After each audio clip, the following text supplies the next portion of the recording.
Hello and welcome back to another episode of Get Rich, the podcast that helps you do just that. Get rich and stay rich. I'm your host, Molly Benjamin, founder of Ladies Finance Club, one of Australia's largest financial education platforms for women. And I'm not going to lie, this is a little bit embarrassing. When I first started in my real corporate job, I used to get letters from my super fund. And do you know what I would do? I would throw them straight in the bin, never to be opened. I didn't understand the concept of super at all. I honestly thought it was the company's money. I didn't realize it was my own money and I had control over that money, where it was invested, what it was invested into, the fees I was paying. And fast forward to today, I got a lot better at super. I educated myself. Because when I got back from the UK living in London, I had about 20,000 in my super fund, which was not anywhere near enough. And I just clocked over to 180,000. And I did this not earning a huge salary, being self-employed, running my own business, which just goes to show it doesn't matter where you're starting from, but you do need to start. This week on the podcast, I sat down with Misha Schubert, the CEO of the Super Members Council, who are the peak body representing more than 11 million Aussies in our super system. Number one, she was just so divine and lovely. But the conversation we had, there were stats that I didn't even know existed and I was quite shocked at, which was like 1 in 4 Australians are currently not being paid some or all of their super they earned. Isn't that crazy? Like 1 in 4, that's a lot. And she also talked about new payday super laws that are kicking in from July 1st. As always, if you like it, please subscribe or leave a comment or DM us and let us know who you want us to have on the podcast next. All right, make sure you listen to this episode. It might save you thousands. Awesome. Misha, welcome to the podcast. Thank you for having me. What a great honor. Well, let's jump straight into it. So be honest, do most Aussies actually understand their super? Are we just crossing our fingers and hoping it sorts itself out? Yeah, no, I think it's a really fantastic question on which to open. And I should say at the outset, everything that we're about to discuss today is not personal financial advice. It's information of a general and factual nature only. But in that context, what we know is that many, many Australians are just not as engaged enough with their super as we want them to be, and that it's in their own financial interests to be. So 1 in 3 Aussies, how's this for a stat, don't even check their own super balance more than once a year. So that shows us there's a really important task to get that word out to as many people as possible. Check your super. That's a great place to start. Wow, 1 in 3. And for a lot of Aussies, it will be one of their biggest assets they have. So it's kind of crazy when you think about it that way, like not even like I'd want to know what it's doing all the time. Absolutely. As you say, it's going to be one of most Australians, one of the largest financial assets you will ever have in your lifetime. And most importantly, it's going to be our paycheck in retirement. So when that day comes, when we can, take the box of stuff out of the office for the last time, or hang up the boots on the work site, or whatever it is that you do, and go off to a fantastic retirement, and you're no longer getting that paycheck deposited into your bank account every week or fortnight or month. This becomes your money, your paycheck in retirement. And so it makes even more important for people to be thinking right from the very start of their working lives, how do I make sure that I'm tending my super at every stage of my life? And I totally get it for people who are like, do you know what? That's just such a far away problem. Like I always used to say, that's future Molly's problem. Like I don't need to think about it now. But what I wish I had done, and what I hear so often is, God, I wish I had actually paid more attention to it earlier, because that could have mean literally tens of thousands, sometimes even hundreds of thousands of dollars difference if I'd actually just taken a little bit of action. And please don't hate me, but what I used to do when I used to get my very first super letters, I would put them straight into the bin. I wouldn't even open them because I was like, it's not even my money. It's the company's money. I had such little understanding of what super is. But we all know it's not the company's money. It's your money that you put away now for later. That's it. It's your money for retirement. So it's really important to engage. As every really savvy investor knows, it's the dollars that you put in at the very earliest part of your life that work the hardest to generate those compound investment returns for you across 3 and 4 decades of a working life. So paying attention right from day one I remember having those sorts of little pockets of jobs here and there when I was, a teenager, and then flipping into my sort of supporting myself around my study, part-time jobs when I was at uni. And one of the things that can happen is that people end up with little bits of super in lots of different accounts. Certainly did back then.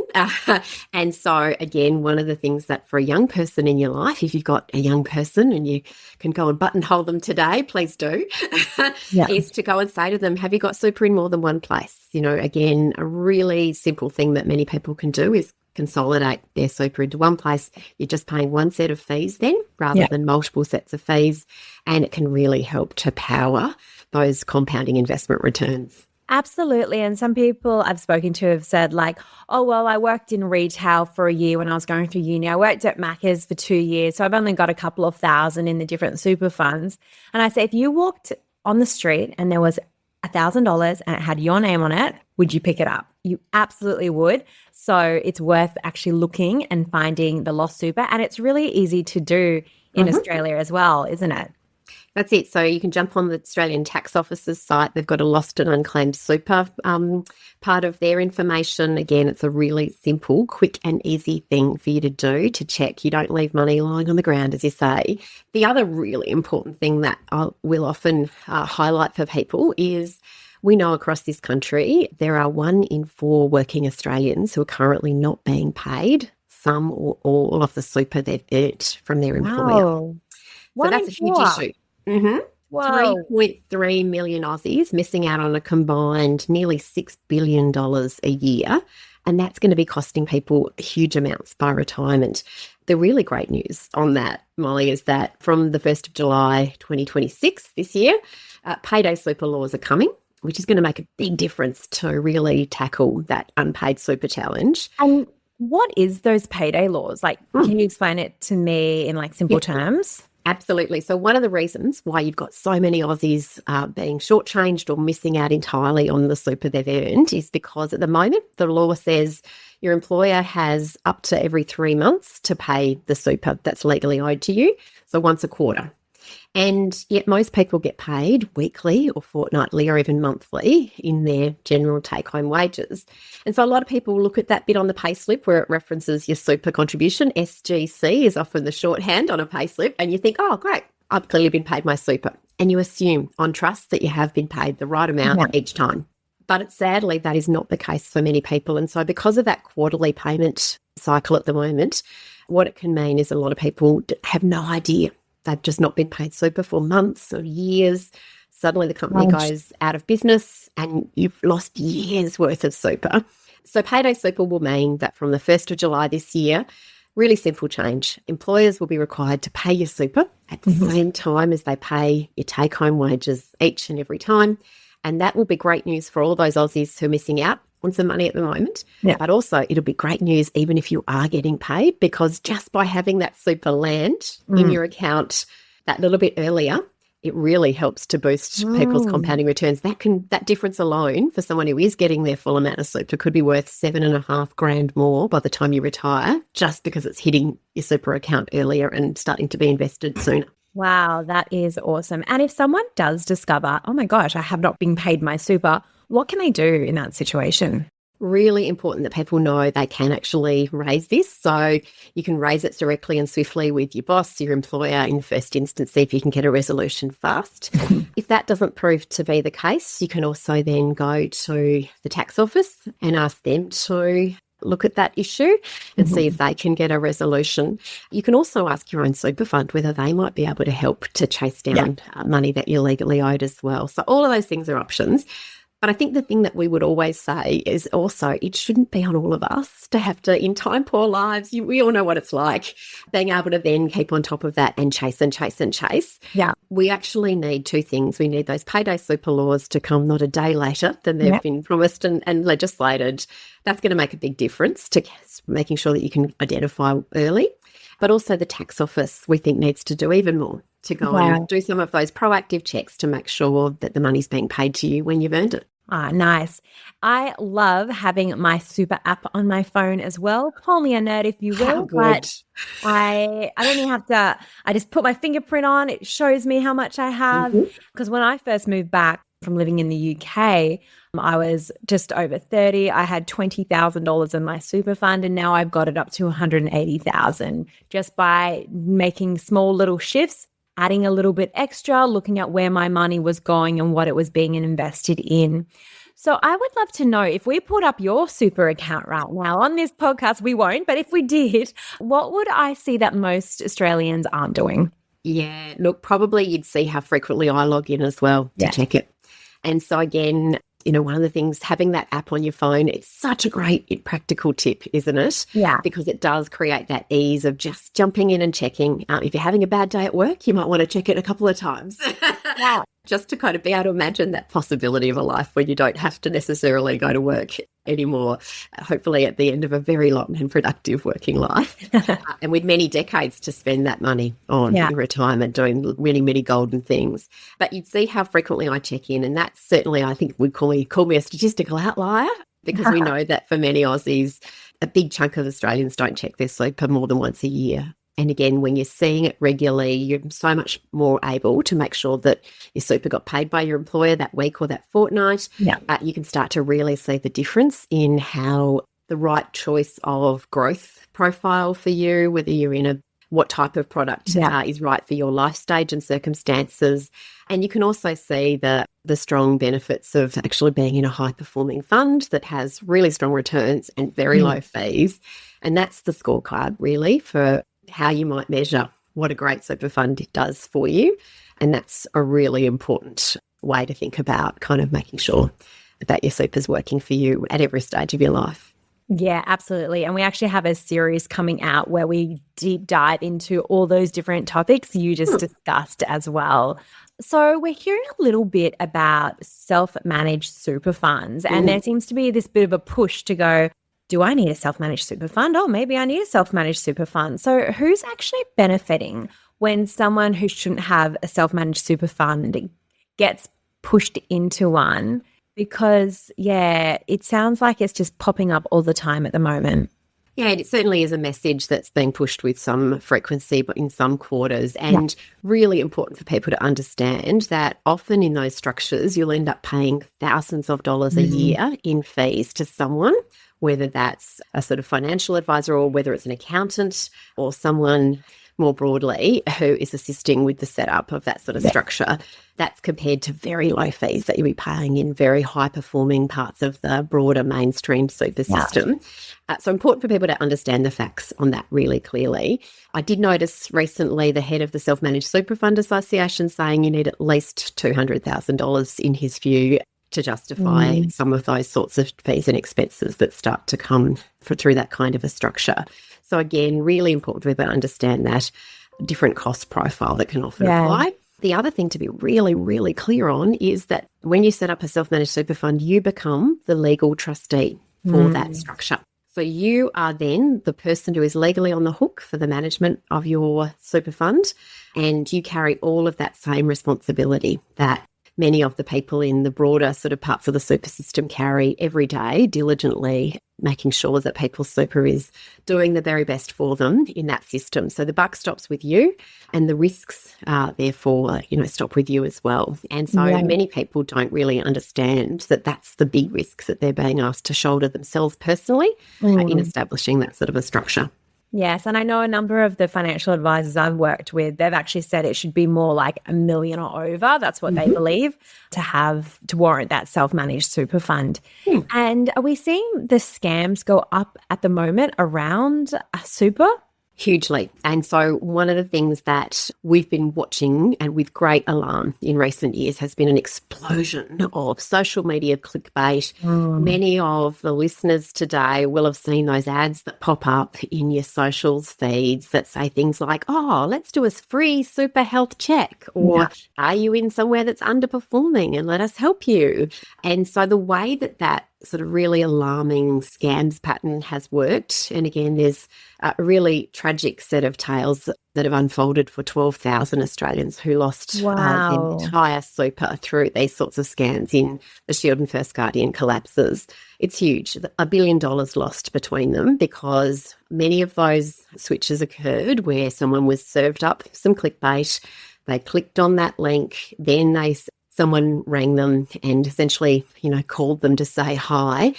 It's a really, really alarming MO that unfolds from there, where someone sits on the phone and they basically start to create this sense of doubt, undermining people's trust and confidence in the really high-performing funds they're often with strong protections for consumers about their safety, and then switching them out into somewhere that's riskier, that can often be much more expensive. And so we've seen ASIC issue some really important public warnings consistently over the last couple of years, saying to people, red flag central, if you're getting served things that have these messages, do not click on them, hang up if you get cold called. Do not let someone try to trick you into switching into a place where there is really grave risk.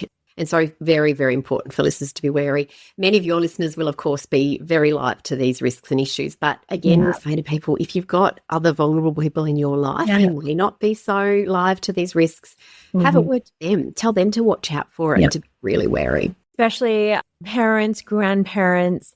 Yeah, it's heartbreaking to hear those stories where people have been working so hard their whole lives and then have been pressured into moving that money and losing everything. And my blanket rule, which I feel like everyone can adopt, is if anyone calls you asking you to move money anywhere, it's probably, it's a 99.9% a scam. So never engage with them. That's it. That's the smartest thing people can do, is just be so acutely aware of this. And again, hang up, don't click on those sort of links. We're even now starting to see the sort of dawn of AI video generated kind of messaging, things that looks like a human talking to you and trying to build trust with you. And again, another really important red flag to be aware of is that high pressure sales tactics. So creating this false sense of urgency. You've got to take this decision today. You've got to do this thing. You've got to move now. Why would someone be trying to create that false sense of urgency? Because they don't want you to go and seek trusted sources of advice that are going to keep you safe when there is a very large scale activity underway to try to take your super somewhere that it will be less safe. And it's that classic line of, if it sounds too good to be true, especially when it comes to finances, it normally is. If it sounds too good to be true, there's definitely something dodgy happening.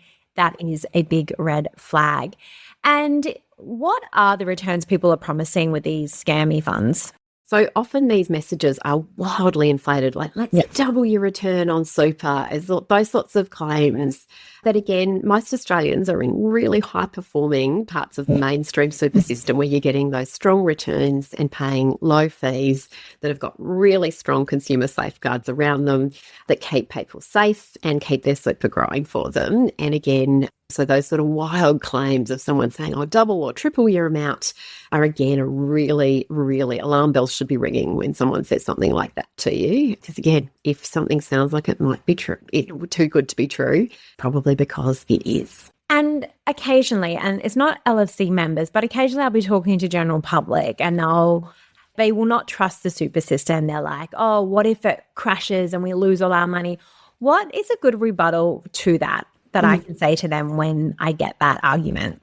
So again, really important to understand the strong safeguards that sit around super. And it's a remarkable thing that we've created this system in Australia where millions, our universal compulsory system where your employer pays that 12% super on top of your take-home wage through the decades of your working life, invested through the structures and scale of super. Some important things to bear in mind. Again, most Australians are invested in parts of the mainstream super system with their money where they're often in diversified types of portfolios. So super, for those moments, where perhaps from time to time you can see a little bit of volatility happening in the publicly listed markets in one country or another, the balance of your super portfolio in those sorts of situations is likely to be invested in all sorts of long-term assets that are really working so hard to generate returns for you across 3 and 4 decades. Many Australians probably don't unaware. You probably own part of, many of the airports in our country, the toll roads, the telecommunications companies, the banks, the supermarkets. A little slice of that profit share of Australia's wealth and our productive economy is now coming back and owned by millions of everyday Australians in a way that is just remarkable to think about that, power of that capital at work for all of us in our retirement years. So again, really important for people to understand there are those strong safeguards that sit around the way we've designed the super system in Australia. and really important that people understand how it works for them in a way that for most people, the idea of being able to pick your own highly diversified portfolio yourself is out of reach for many people. They think it is. And so the ability to have some of the best investment teams in the world working on all of our behalf is, again, part of the genius of the design. One of the things I love most about my job is that I've gotten to meet many of the chief investment officers and teams around the country who work on this stuff, and they're brilliantly clever and calm people. Yeah. And that's a pretty great combo. That's who we want managing our super, calm people. So if you had to give every Australian one homework task this week, just one thing to check in their super, what would it be and why? Yeah, so go and check that you've actually been paid the super you have earned, because again, we know that the single biggest challenge across the current workforce kind of ability to get the super you've been paid has been that big challenge of unpaid super. 1 in 4 workers missing out on some or all of the super you are meant to be paid, that you've earned, that's your money. So go and check that that money's been dropping into your account in the right amount. So do the calculation. Is it 12% on top of my wage? Go and make sure that the amount is right and that it's been paid each time and every time. And then quickly seek to have that rectified if you haven't been. The other really important thing is to just make sure that you're in the right sort of profile of relative growth for your life stage and your circumstances. And again, jumping in, talking to your own super fund about that in the first instance is a great way of approaching that, to just say to them, I want to just really make sure I'm in the right stage of life that, you know, that reflects where I'm at right now. Because I think that was the big learning for me when I started learning about the world of super. Generally, if we didn't pick a fund, we'll be in what is called the default fund, which is sometimes a balanced or a growth fund. But actually, you can get free advice from your own super fund. So call up your super fund. It's free. Speak to someone there and actually find out, are you in the right fund for your current circumstances and your age and risk appetite? It's such an important question to ask. And as you say, when you're in your own super fund, they've got really important legal duties to act in your interests. So you've got that really strong clarity in the law about people actually then being able to help you. And that's what they do every day, is try to make sure that members are in the very best circumstance for them. So that's a really important message to ring, and just ask that question of your own fund. Yeah. And we have so many amazing, wonderful listeners who have taken time out of the workforce to look after family, raise kids, look after elderly parents. But now when they look at their super, they're a little bit worried and quite fearful of the future because it's just not where they would like it to be. What's the first thing you'd say to them to do? Yeah, and we're really acutely conscious, and that's been my journey as well. I had 2 kids, and you really notice things like that in your super balance when you've had a period out of paid work, doing that really important work of raising our next generations of young Australians. And huge herogram hat tip to all the mums out there listening today, you included, Molly. Again, if you're in a circumstance, and we know that women do so much more of that unpaid caring work also for older relatives when women are at that sort of in their 50s kind of life stage, and that women still retire with about a quarter less super than blokes at the moment. So that's really mind focusing.